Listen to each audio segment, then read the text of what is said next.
Hello everyone, we the members of Young Minds are here to present you the chapter Heredity. So, whenever and male gamete and female gamete fuse, they form zygote. Some variations are seen in the zygotes due to the genes. Genes are the functional segments of DNA. Variations are the differences that seen in the characters of an organism. Characters are also known as traits.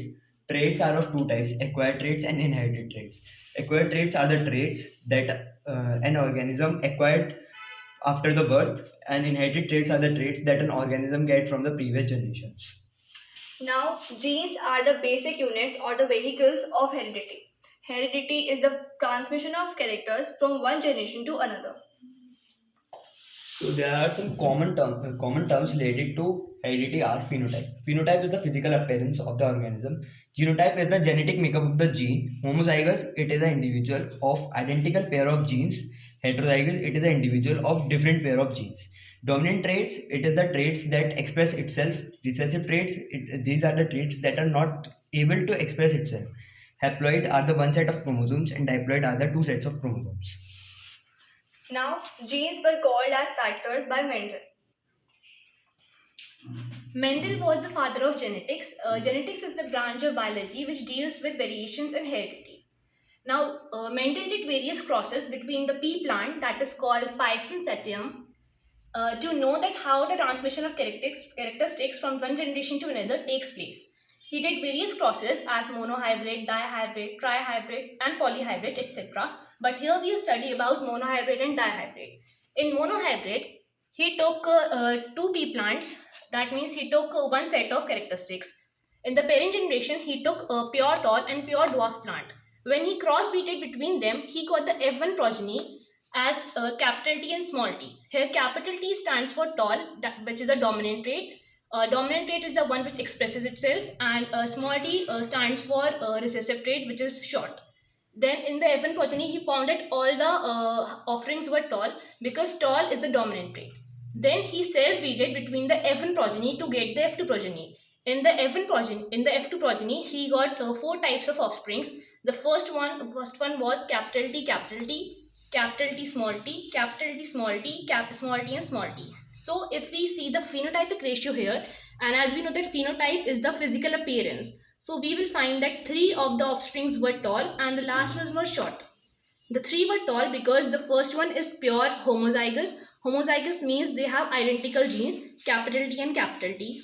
Second and third was hybrid tall because they have both the genes. They are heterozygous, one capital T and another one small t. But they will be tall because only the dominant trait, that is tall, will express itself.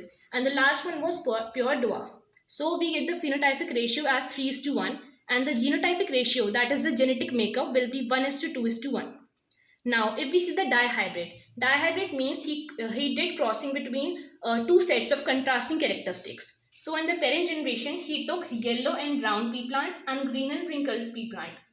Here, capital Y stands for yellow, capital R for brown, small y for green, and small r for wrinkled. When he crossbreeded between them, he got first he took out the gametes, which are capital Y, capital R, small y, and small r. When he crossbreeded between them, he got the F1 progeny as yellow and brown. Because yellow and brown both were the dominant characteristics, therefore they got expressed. Now to get the F2 progeny, he did cell breeding between the F1 progeny. Then he got the following outcomes. Here the phenotypic ratio is 9:3:3:1. That means in the F2 progeny, he got four different types of physical appearances. And the genotypic ratio is 1:2:2:4:1:2:1:2:1.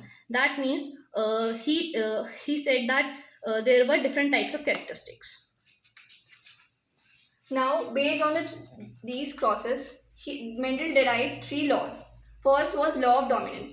Law of dominance states that in each cross, there are two genes present, but only one is expressed, which is the dominant one, and the recessive one expresses itself in homozygous situation.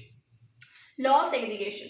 It states that during a cross, the genes separate out so that in each gene, only one allele is present for each character. For example, in this dihybrid cross, when the gametes were separated from the parent generation so that to form the F1 progeny.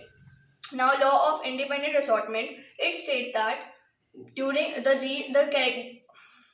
In a dihybrid cross, the contrasting pairs of genes are independent of each other. They are not dependent on each other. Sex determination. In human beings, there are 23 pair of chromosomes. 22 pair of chromosomes are called autosomes, and one pair is called sex chromosome. In male, it is heterogametic, means it is different chromosomes, and females have homogametic, which are same pair of chromosomes. So when we form the Punnett square, there are 50% chances for a child to be a boy and 50% for a girl. Thank you.